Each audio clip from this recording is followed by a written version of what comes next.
Hi, I'm Guy Lawrence, and you are listening to the Guy Lawrence podcast. If you're enjoying this content and you want to find out more and join me and come further down the rabbit hole, make sure you head back to guylawrence.com.au. Awesome, guys. Enjoy the show.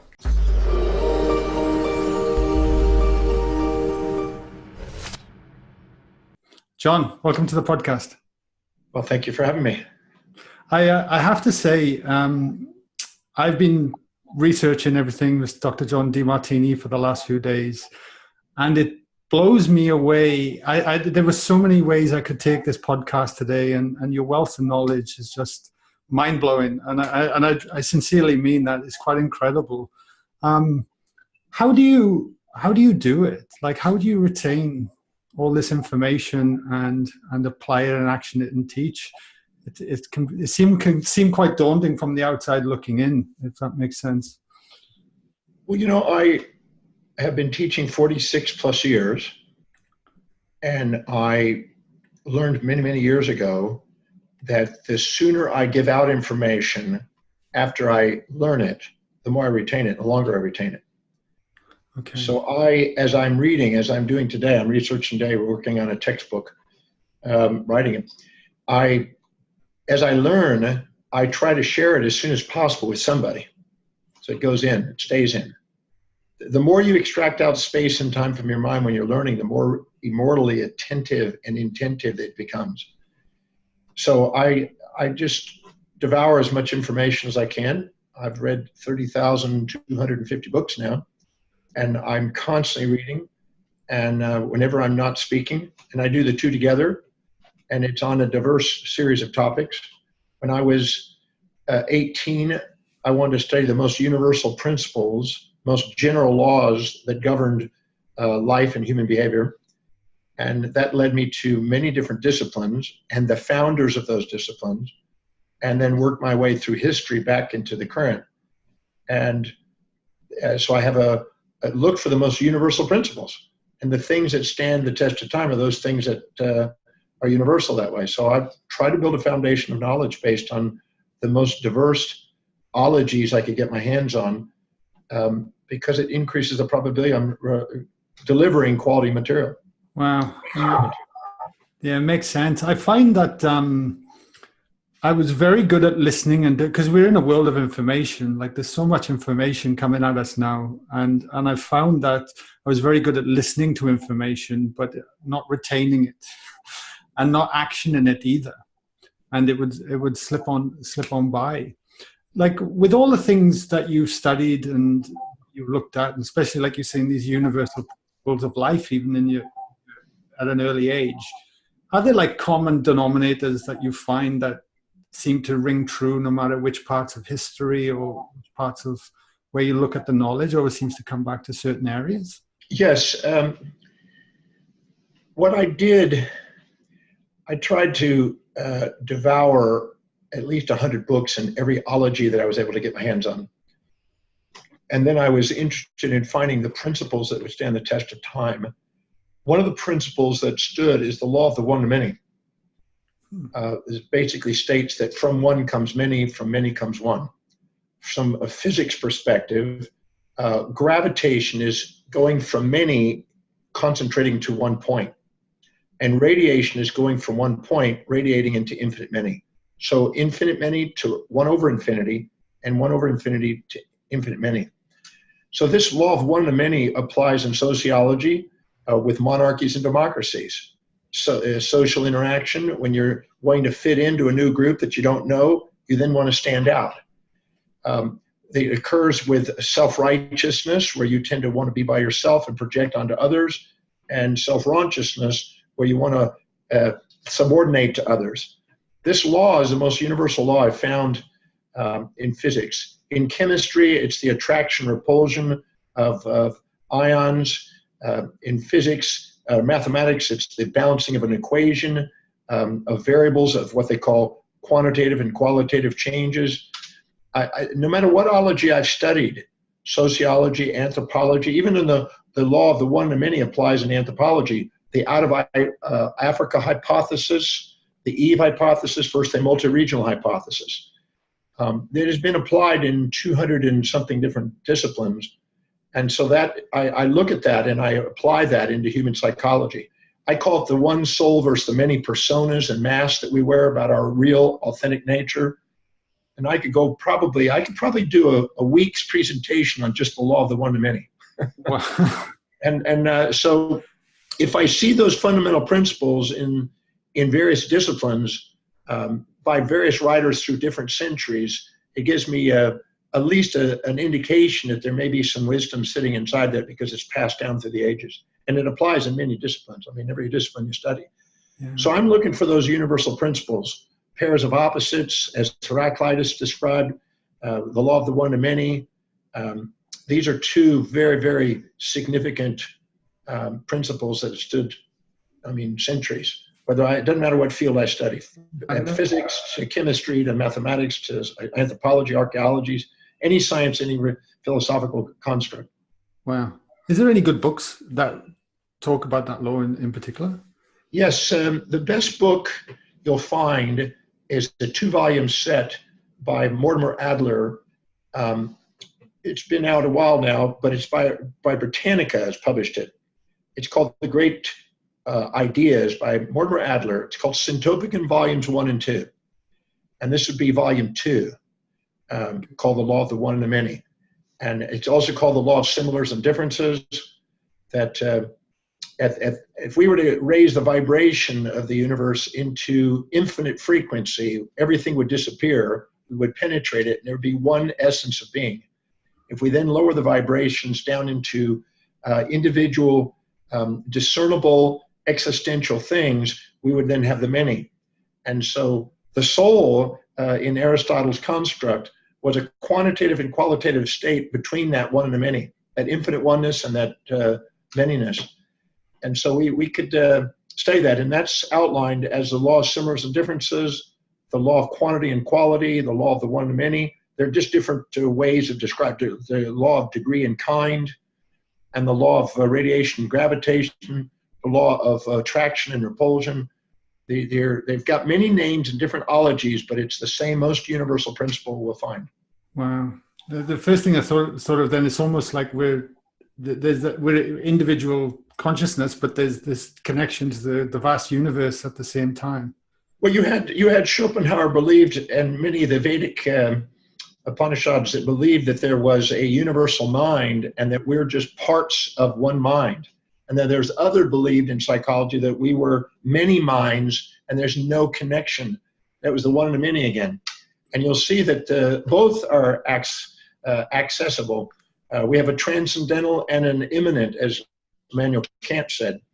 So if we look, we'll find through the literature, through the centuries, references to this one many, again, in every ology that I've studied. So that's the most universal principle. The synthesis and synchronicity of complementary opposites represents the one, and the diathesis and diachronicity of complementary opposite represents the many. And those two are the fundamental principles that underlie everything I've studied. Incredible. You also mentioned there, it's just sparking off so many different questions about the soul and the essence of our truths and the many masks we wear. Why do we stray so far from that? Why don't we just embrace our truth? Well, our body, brain, our physiology, our brain, our psychology, our sociology, even our theology is attempting to get us authentic, to access that one unique calling, that métier, that purpose, mission, or telos, as Aristotle described. But what happened is we judge with our animal nature and avoid pain and seek pleasure, avoid predator, seek prey in our amygdala, and that subcortical region of the brain makes us discern and differentiate things into many.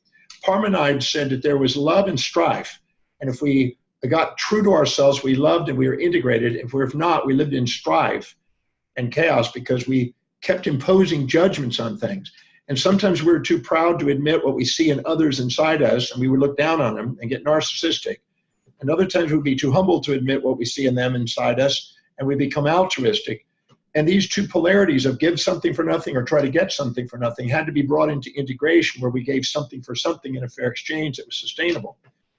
And so our judgments of others makes us subordinate to them, inject their values into our life, and try to be somebody we're not, and clouds the clarity of our own calling. Or we superordinate ourselves, look down on people, and try to change them to live in our values, which creates chaos. Both are entropic, both break us down, both annihilate our physical body with symptoms to try to give us feedback to let us know we're not authentic. So our whole physiology, psychology, sociology, theology is all trying to get us to integrate the pairs of opposites as we expand who we are into greater degrees of illusions, so we can then integrate that. It's a journey, not a destination, of expanding and realizing a universalization, a harmonization of the human being into oneness again, and also into manyness, because it continues to grow in the potentially unbounded universe. Got it. So the way I kind of interpret that in my Welsh way is that almost then there's a cultural thing going on that we're brought into and expected to be and behave, but at the same time there's our own essence of our truth, our consciousness wanting to expand, to grow. Well, our true nature is living by our highest value. We do expand, and we inculcate everything. Schopenhauer says that we become our true self to the degree that we make our everything else ourself. And this is a harmonization that Vladimir Vernadsky described, or Chardin described. And we harmonize by realizing that it's all us. There's nothing missing in us. At the level of the essence of the soul, nothing's missing. The level of the existence of the senses, things appear to be missing because we keep judging. Our animal nature keeps judging and avoiding and seeking and putting polarities into things. But once we realize that we're not here to subordinate, live in the shadows of anyone, and conform to tradition and convention of stagnation, we're here to innovate, create, based on the challenges of making the distinctions and differences. That's why growth maximally occurs at the border of support and challenge. We need both support and challenge, the pairs of opposites, to make us grow. And so that's the beauty of love. That's what love is, the synthesis of support and challenge. I like you, I dislike you, boom, wake up to the truth of love. Got it. So we should never fear challenge as well then. No, challenges are what make us innovate, create, and wake up our genius. We have no challenges. We'll be subordinate, we'll be secure, we'll live in the shadows of others, we'll be looking for security instead of surviving. We're here to thrive, not just survive. Yeah. And you talk about then, because you mentioned about being aligned with your highest value, and that's where that expansion can go. Then like the question would be, how many people have you seen directly and worked with over the years, and how many of you them come in not even knowing what their values are or never even thought about it? Well, I've been studying values for over 40 years, and most people, when they think of values, they think of moralities. Moralities are derived from values, but values are what you value. When you buy a product in the grocery store, you value it. You pay money for it. It's not because it's necessarily good or evil, even though it's a good in service to you. It's not necessarily a moral reason why. It's a practical mechanism in your life. But whatever is highest on your value is what drives you. That's the calling. That's the métier. That's the spontaneously inspired state. And our society has all kind of rules about what that is, and that's not what's unique to individuals. I always say that if you want to know a person's values, you look at how they fill their space, you look at how they spend their time, you look at what where they're most organized, you look at what they're most disciplined in and reliable and focused on. You look at what they think about, visualize, and talk to themselves about most, about how they want their life that shows evidence of coming true, and it's got to have evidence. You know, what they want to converse with others about most, what inspires them and brings tears of inspiration to them, what is it that they have as consistent, persistent goals that are coming true, and what do they love studying spontaneously about? Those indicate what their values are. If you ask somebody what their values are, they'll tell you social idealism they've conformed to, which is honesty, integrity, and truth, and peace, and all this other stuff that's not what their life demonstrates. I'm interested in what their life demonstrates. Once you identify that, and you structure your life around that, and you prioritize your daily life, and you delegate lower priority things, you give yourself permission to shine, not shrink, and to expand. And that's our nature. Our telos, as Aristotle called us, our teleological, most meaningful and purposeful and fulfilling aspect of our life is to live congruently with what we value most. Yeah, beautiful. I have to say, John, that when I started getting clearer on what lights me up and where I'm inspired, and started creating a life for myself where I was honoring that more and more, life just become much more I don't know, had more meaning to it, I should say. Well, it didn't get easier, but there was more meaning to it. It's not designed to get easier. You know, if life was easy, you wouldn't get anything done. The challenges in life are what innovate, as I've said. Yeah. Life is going to have pain and pleasure, as C.S. Lewis and many others said, and Anaxagoras. Pain and pleasure can serve through time and space. All they do is change form. And ease and difficulty and support and challenge, all pairs of opposites come together. To try to strive for one at the expense of the other is futile. Yeah. Embracing life as it is, instead of imposing fantasies onto it that torture your life because of it, is irrational. But to honor people and honor life as it is, and embrace the two sides of life, that's what love really is.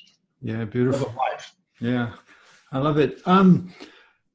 With all the people that you've worked with, I would imagine you get a lot of people that have come with traumatic history, traumatic backgrounds, and quite often those experiences, we can live with them for a long time, and it can actually stop us from moving and honoring our highest values. I mean, what has been your experience over the years with working with different people from different traumatic backgrounds, but also how does one start to look at it differently to overcome that, to allow them to move into living their highest values? Well, first of all, there's no such thing as a traumatic event. Okay. There's an event that we've chosen to call traumatic because we've chosen and been unconscious and unwilling to look at the upsides. That's simple. I've had about every imaginable thing that's been labeled socially traumatic in people's lives come to my Breakthrough Experience program. You know, I do the Breakthrough Experience program 1,060-something times, 64 countries. Wow. I've yet to see an event that can't be turned into thank you. Anything you can't say thank you for in life is baggage. Anything you can say thank you for is fuel. One is in friction, one's fuel, and moving you forward. So it's about the questions you ask. The quality of your life is based on the quality of the questions you ask. And just like in quantum mechanics, you measure something, you change the wave function, collapse the wave function. When you actually measure something and you do it with a conscious awareness, a full conscious awareness, when you see both sides of things, you don't see events except events that are helping you get what you want. And what people do is they go around and they think this event is so terrible because they're comparing it to its fantasy of the opposite. For instance, I had a lady the other day, she says, my mother abandoned me when I was, 2 years old. And I've been traumatized ever since. And I've never had a mommy, and I've never had this, and my life's been stuck, and I've diminished myself, and I've been raped by men because of it. And I've had poor men that beat me up. And I said, stop this story. It's just ridiculous. At the moment you perceived as a child that your mom wasn't there, what did you think was missing?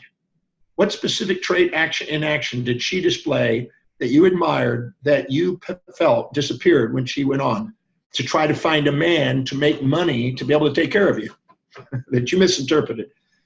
And then she goes, well, then the moment she left, who took on that role? She said, nobody. I said, look again. And she'd go, okay, well, my aunt definitely stepped in. My grandmother stepped in.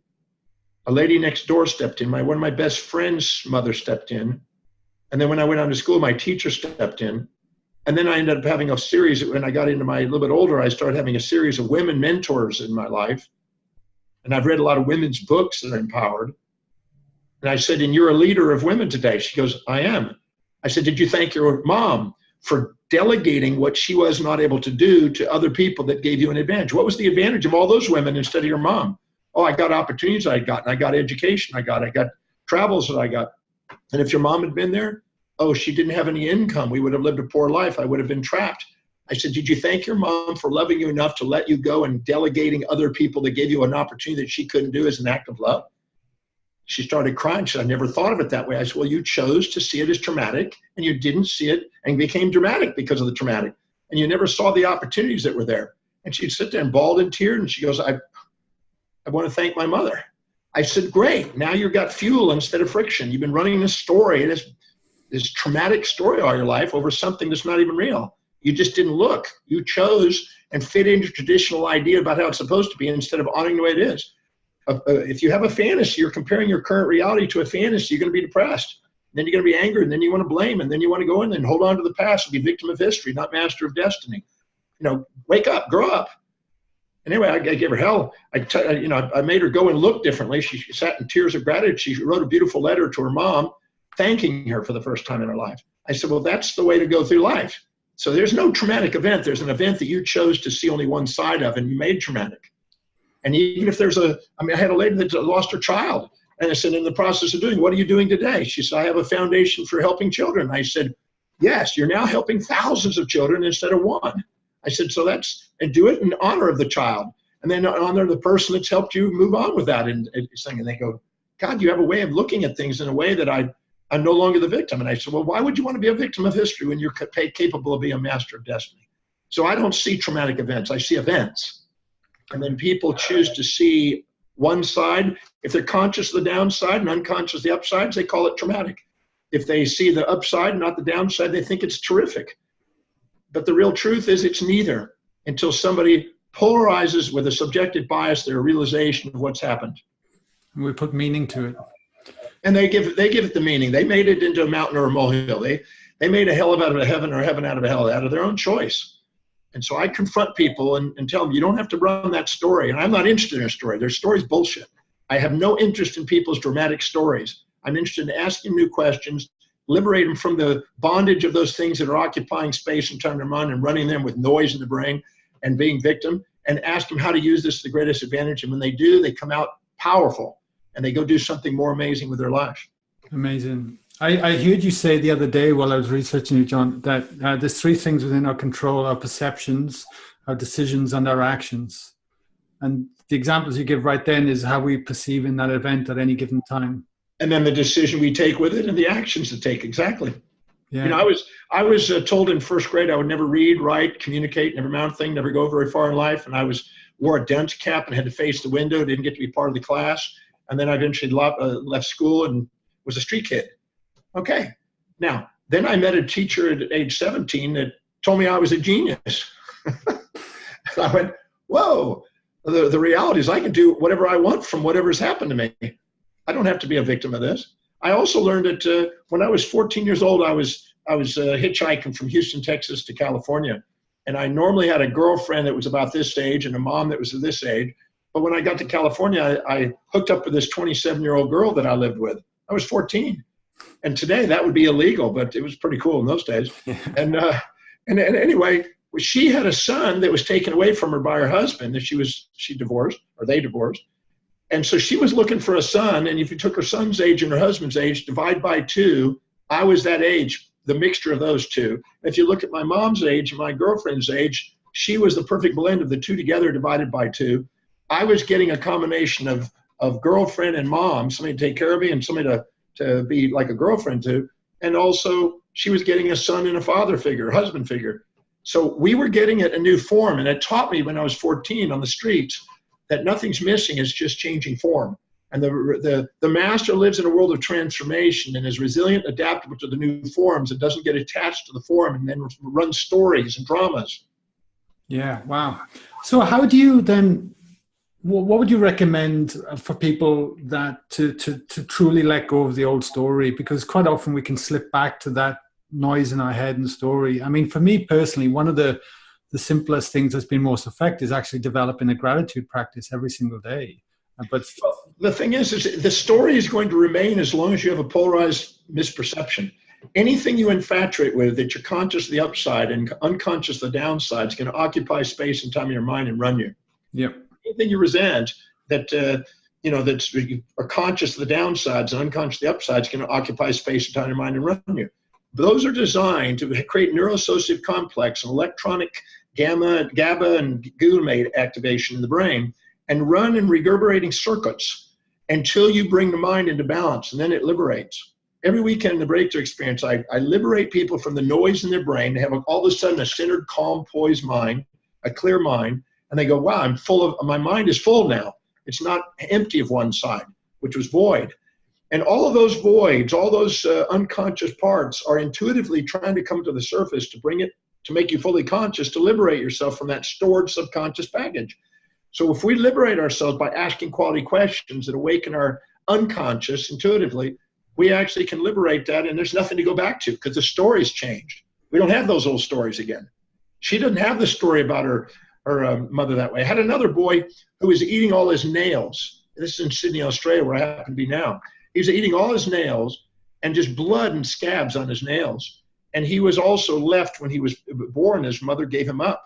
But he didn't know until we regressed him one time and found out that his mother lived in Mumbai, in the slums of Mumbai, and wanted him to have a better life than what she could offer. So he thought that he was worthless and was rejected. But when he actually went and regressed and found out that his mother was leaving the hospital and going home, and he was there in a little kind of bassinet through a window, and saw his mom and dad crying, having to leave. But they believed that he deserved a better life than what they could offer. When he did, he decided, I'm no longer going to be this reject. I'm special. And he just absolutely transformed his life and became a leader in his life and went out and do exceptional in school and was driven because of one change in perception. Amazing. He was become conscious of what he was unconscious of. How much do you think our perception of who we are and how we perceive the world and our circumstances affect our health and body? Well, as long as we have lopsided perceptions and polarized perceptions, we're going to create autonomic responses, epigenetic responses, gene expression responses, protein manufacturing of enzymes and structural protein changes, which is going to create symptoms to give us feedback to try to let us know that we polarize our perceptions to try to get us back into balance. The symptoms of our body and the symptoms of our mind and the symptoms of our social interactions, the symptoms of the events in our life are nothing but feedback mechanisms to try to get us to ask questions to see the other side, to normalize us, to balance the equation, to have true accountability, and to liberate us from these lopsided perceptions and move forward. Our superconscious mind is liberated from the subconscious mind the moment we bring our mind into balance and liberate ourselves from the polarizations that hold us back, the attachments, as the Buddha described. We have people that are desiring that which is unobtainable and trying to avoid that's unavoidable and suffering as a result of that, instead of honoring both sides. I don't need to get rid of half of myself in order to love myself. I love both sides. I'm not a nice person or a mean person or a kind or a cruel or an honest or a dishonest. I'm all the above. I play and do both of those in my life throughout my life. Now, once I finally embrace all of myself, I can finally love myself. Till then, I'm trying to get rid of half of myself. People are trying to get rid of half their life, half their friends' behaviors, half their own behaviors, and they're futilely frustrating themselves trying to get something that's never going to be obtained. Got it. And because quite often it all comes back to love yourself first, and then that will ripple out into the people around you. Well, the only time you think you've made a mistake is when you compared your daily actions to somebody else's values you've injected that you subordinated to.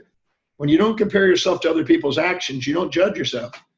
And you don't judge others unless you compare their actions to your values that you projected onto them. When you love them for who they are and know that they're making decisions according to their values, and you do the same for your own values, it's a pretty amazing place we call Earth here. Wow. Yeah. And what do most people do? Compare themselves to everyone? Well, they compare themselves to others instead of comparing their daily actions to their own highest values. I want to ask myself, how did I live by my highest priorities today and fill my day with the highest priority actions that actually inspired me, that fulfill the most meaningful objectives? And if I do, my self-worth goes up, my space and time horizons expand, my executive center comes online, I see a vision of what's possible, I execute the strategic planning that I do, and I'm self-governed, and I master my life. If not, and I keep trying to be somebody else's, subordinate to somebody else and live in conformity and makes other people heroes instead of become the hero and the villain, then what happens is you end up playing small and then beating yourself up because you're trying to be somebody you're not. Yeah, totally. I can relate to that. So if we're listening to this right now and we feel we are playing small, we are beating ourselves up, we do have the story in our head and we've put all our emotions and feelings onto certain events. And like you said, it's not traumatic, it's simply an event. Where would you suggest somebody to start if they say can't make your breakthrough experience yet? Is it to actually start to figure out what you value and where your values are? Like what would be the first suggestion to people? Well, on my website, drdemartini.com, I have a complimentary value determination process. It takes about 30, 40 minutes. Okay. And I would have people do that because it's eye-opening.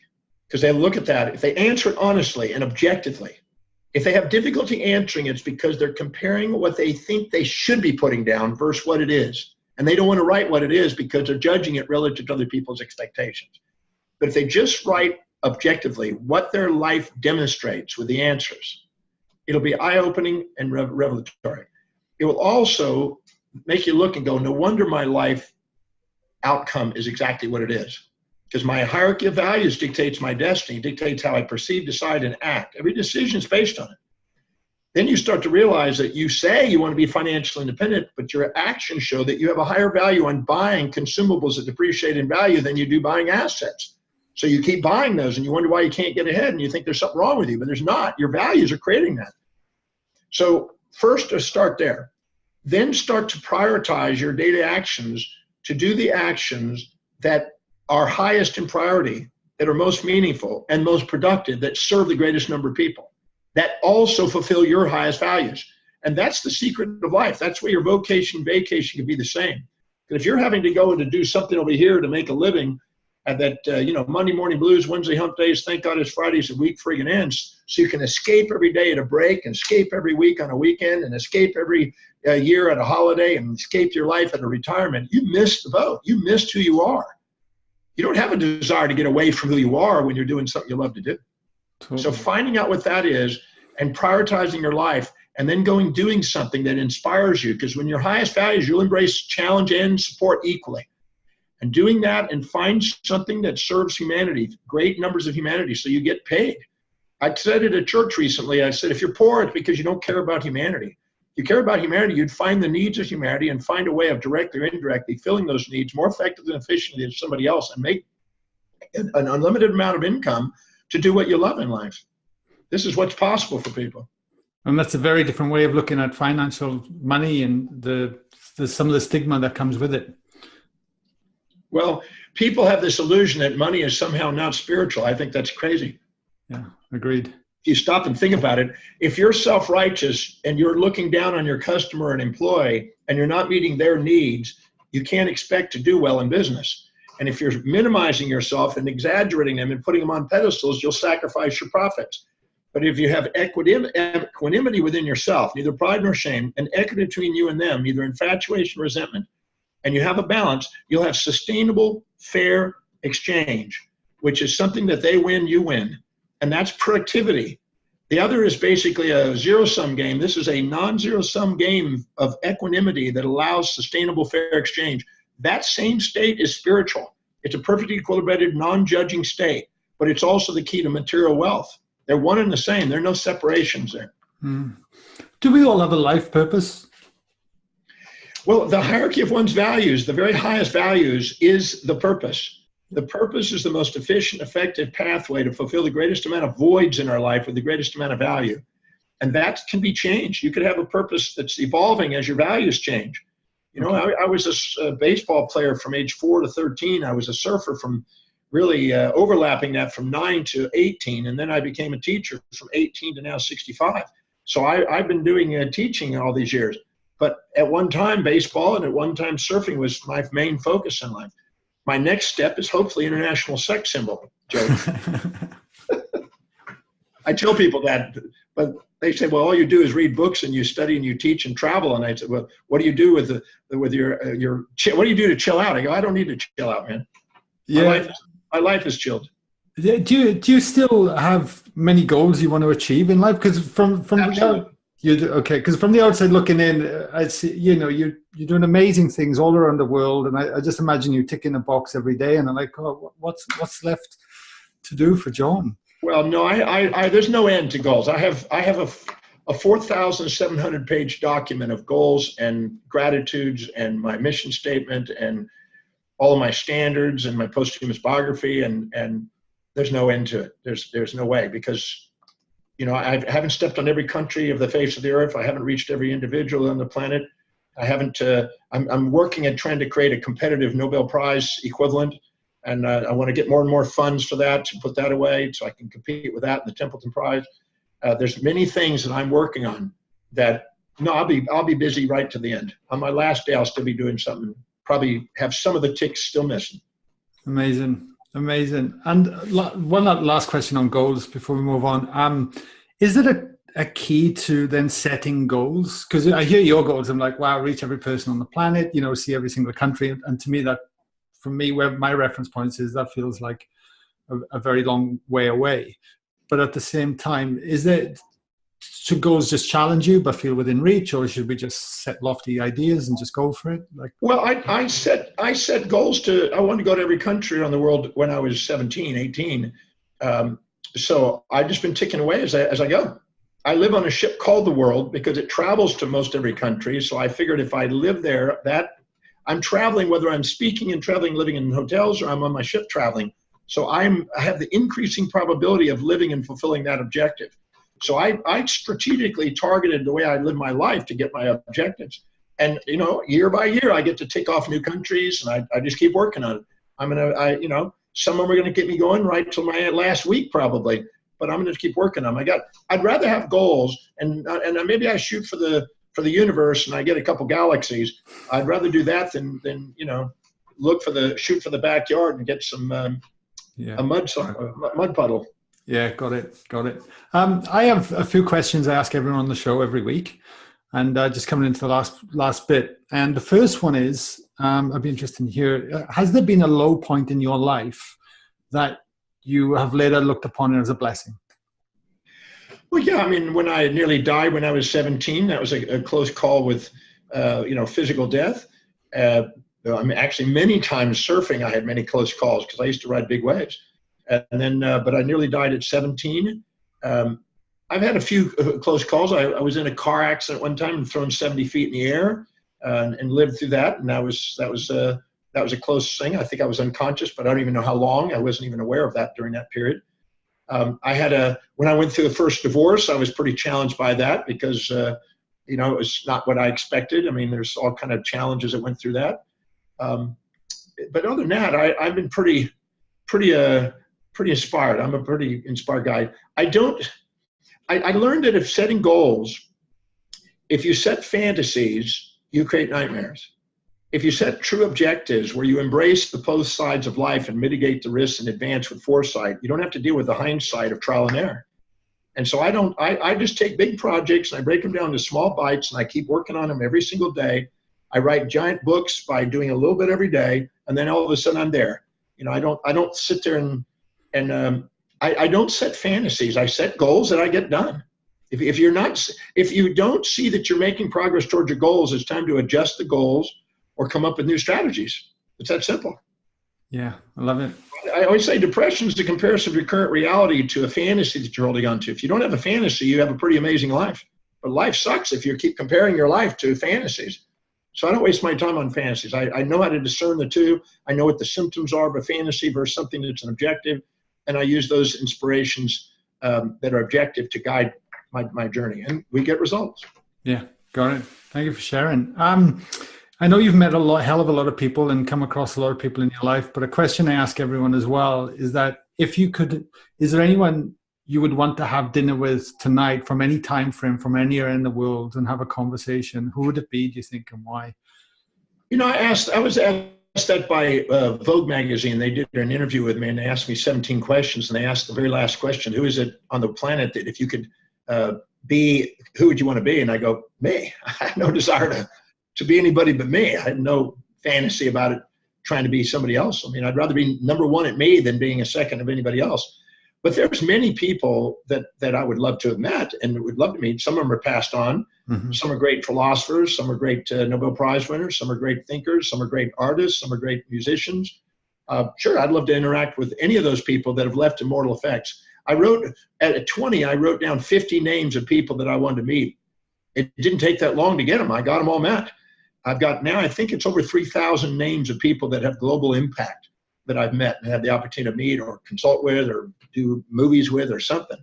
And it's because I learned a long time ago that I wanted to go and do something and create original ideas and empower the 7 areas of life. When I was 18, I said I wanted to create original ideas that serve humanity that have never been thought of and put out there in original form. I want to create an international global business. I want to create financial independence. I want to have a global family dynamic. I didn't want to be a little suburban guy. I want to have a social influence and hang out with amazing people that do extraordinary things. I want to go out and have a vital body, which I'm doing pretty good at 65. I usually work circles around most people. And I want to be inspired and bring an idea that inspires people on the planet, that regardless of race, creed, color, age, or sex. And I set out to do that. I've been focusing on that, and it's happening. So there are many people on the way that have helped me along that. Thousands of people that I've been on the shoulders of, standing on the shoulders of in research and learning, and people I've met, and physicists and actors and great business leaders that I've had the opportunity to partake with. But I don't know if there's any one person, because this is something that goes on weekly. Yeah, fair enough. And last question for you, John. With everything that we've covered today, is there anything you'd like to share with the listeners for them to ponder on? Well, I'm assuming that some of the individuals are probably entrepreneurs that will be listening here. And I think it's wise to ask yourself, first of all, make a list of every single thing that you do in a day. Every single thing you do, personal and professional, at home or at work, what you do. And I don't mean general things like accounting. I mean the specific daily actions that you do that makes up part of your accounting or business or marketing or raising of your child or something. But every single action you do, make a list, exhaustive list. First write that and take a look at what you actually do in a day. Because we all have the same amount of hours in a day, but look at what you're doing in those hours. The second thing is, next to it, write down, what does it produce? What is the result, and how much does it produce economically per minute or per hour? With the actual productivity and contribution it makes. The actual dollar value. That was really amazing when I did that when I was 28, after reading Alec McKinsey's book on the time trap. Then next to it is write down, how much meaning on a 1 to 10 scale does it have, that action in your life? Because you have to do something that's inspiring and meaningful, but you also have to do something that serves, to have a balance of the two. The next one is, what would it cost to hire somebody to delegate that to? And the actual cost, not just their salaries, but every cost, space, equipment, resources, etc. Every cost. And the last one is, how much time is actually spent on it in a day? Be honest about what is the actual time spent each day on it. If you go in there and then reprioritize it according to what is most productive and meaningful, look at what's highest and meaningful, what's highest in productivity, and find out where they overlap. And then prioritize that on a daily basis and fill your day with that. And gradually delegate lower priority things. I'm absolutely certain that will liberate the individual to live an inspired life. I've watched it. I've trained people on how to do it. It makes a difference in their life. It changes their life. Giving yourself permission to fill your day with what's truly important and say no to opportunists, no to people that are vying for your time, because nobody's dedicated to get up in the morning and help you fulfill your life. It's up to you. And if you don't empower your life, other people overpower you. If you don't empower yourself intellectually and fill your day with the most inspiring information you can, you're going to be told what to think. If you don't do that at work, you'll be told what to do. If you don't do that in money, you'll be told what you're worth. If you do it in relationship, you'll be told and pushed around all day at home. If you don't do it in social, you'll be told propaganda. If you don't do it physically, you'll be told what organs to remove and what drugs to take. If you don't do it spiritually, you'll be told some dogma to live by. You have to take command and prioritize and get into productivity and be honest with yourself. If you do and you ground yourself practically, you're on your way to living an enormously empowered and expanded, inspired life that exemplifies what's possible to other people. Amazing, amazing. And I wonder how many people listening to this, including myself, have actually spent the time to break that down and really look at that. And not many.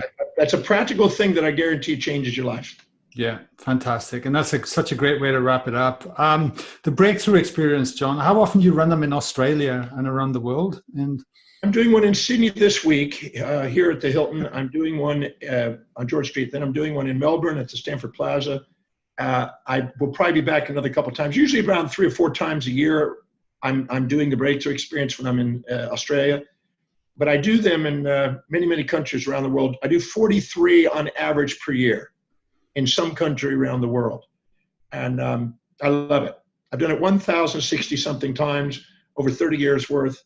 And it's one of my most inspiring things that I get to do. Watching lives change, open hearts, and get clear about what they want, prioritize their life, and empower all 7 areas of life. That's what I'm in. I'm helping people empower all 7.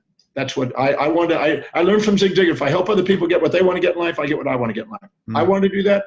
That helps me do the same for others. And if I do that, we both win. Amazing. That's so inspiring. And for everyone listening to this, then just your website, just so they know where to go back to, and also you got the values on there. Simply drdemartini.com. DrDemartini.com. drdemartini.com. To find out where I am, you can go to the events. If you want to just learn, there's thousands of interviews that you can go and read, or newspaper articles, magazines, everything. I've done thousands of interviews, and there's things on there for education. You could be on there probably and educate yourself for the rest of your life on there. I've seen that already from researching you this week. And for everyone listening to this, if they simply just pause the podcast, scroll down, the link will be there in the show notes. It'll be as simple as that. That will take you through. And have them go and do the value determination. That will help them, I'm certain, in their life. Yeah. John, thank you so much for giving us your time today. I know how busy you are, and it truly is a pleasure to talk to you and just touch a little bit on your wisdom. I know this conversation could have gone anywhere and everywhere, and there were so many questions, but that was brilliant. Thank you kindly. Thank you so much. Appreciate the opportunity to be able to share, and thank you for your contribution. We'll work on this project of our doing what we love and loving what we do on a daily basis together.